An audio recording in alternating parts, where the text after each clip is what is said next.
मिल करके राजा हरिश्चंद्र का राज्याभिषेक किया।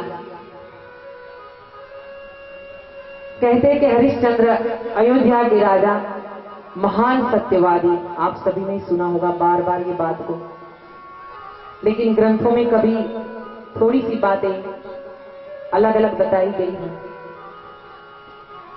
महान सत्यवादी हरिश्चंद्र राजा। हमने तो देखा कि अयोध्या में जो राजा बने उनको तकलीफें ज्यादा आई, राम जी। अब हरिश्चंद्र जी देखिए,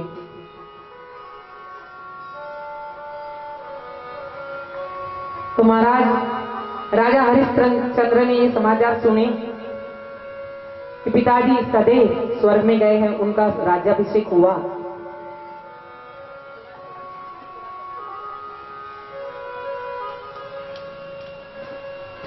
तो उनका राज्याभिषेक हो गया है, राजा बन गए हैं। उनकी पत्नी है माधवी, अति सुंदर और धर्मी,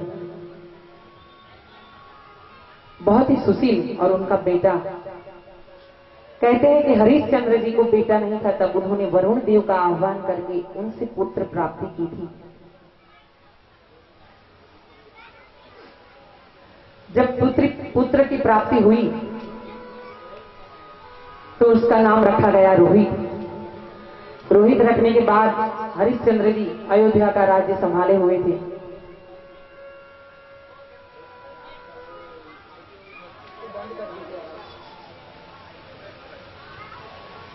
तो महाराज हरिश्चंद्र जी एक दिन वन में गए। वन में वहां उन्होंने एक स्त्री को, महिला को, माताराम को रोते हुए देखा। उनके रुदन को सुनकर के हरिश्चंद्र ने पूछा कि देवी, आप विलाप क्यों कर रही हैं? क्या कारण है आपकी तकलीफ का? मैं अभी बहुत ही बड़ा यज्ञ कर रहा हूं, और अगर यज्ञ के समय किसी को कोई तकलीफ हो मेरे राज्य में तो मेरे लिए शर्म वाली बात है। आप राजसूय यज्ञ, पहले के जमाने में राजा जो होते थे वो राजसूय, अश्वमेध, ऐसे बड़े बड़े यज्ञ करते रहते थे।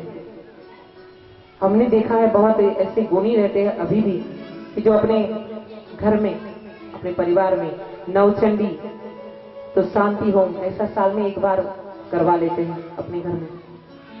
यज्ञ बहुत ही जरूरी है, यज्ञ के द्वारा ही देवों को भोजन मिलता है। इसलिए जब भी समय मिले अपने घर पे यज्ञ का आयोजन कीजिए, और रात्रि के समय भजन का आयोजन कीजिए उसके साथ में। इससे बहुत बड़ा पुण्य मिलता है महाराज। इस प्रकार हरिश्चंद्र जी ने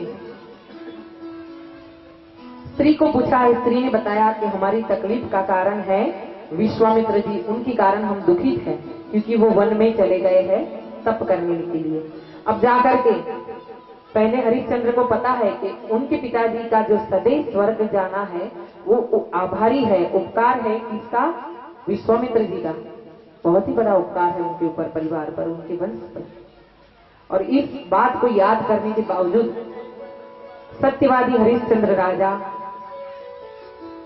चले गए हैं विश्वामित्र जी के पास वन में। वहां जाकर के उनको समझाया है कि आपको इतना कष्ट झेलकर, अपने शरीर को तकलीफ दे करके इतना व्रत करने की, तपस्या करने की क्या जरूरत है? आप जाइए अपने परिवार के साथ रहिए, ये तप करने की आपको कोई जरूरत नहीं है। विश्वामित्र जी को ये बात बुरी लगी है महाराज, और उन्होंने बदला लेने की सोची है। विश्वामित्र जी ने बदला लेने की सोची है। तो क्या हुआ, एक दिन जब किसी एक सुअर को मारने के लिए हरिश्चंद्र जी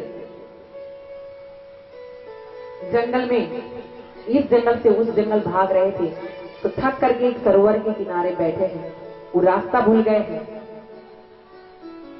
और इस कारण